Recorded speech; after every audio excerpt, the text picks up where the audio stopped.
Robert the doll isn't just a doll. He's dangerous. Today, Robert lives in a museum in Key West, Florida, but he wasn't always trapped.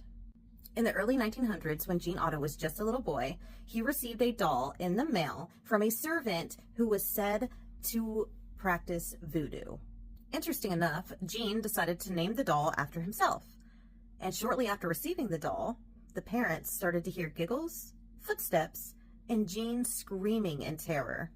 Every time something broke or something crazy happened, Gene would say, "Robert did it."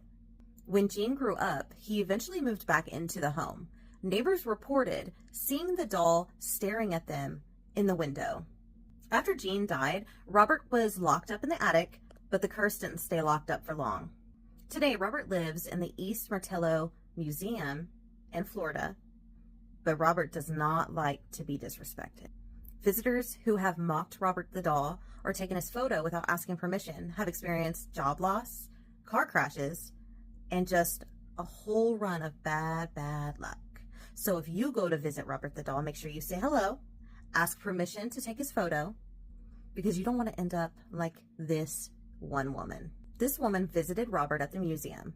She laughed at his story, rolled her eyes, and was completely disrespectful. She took his photo without asking, and that's when her bad luck started.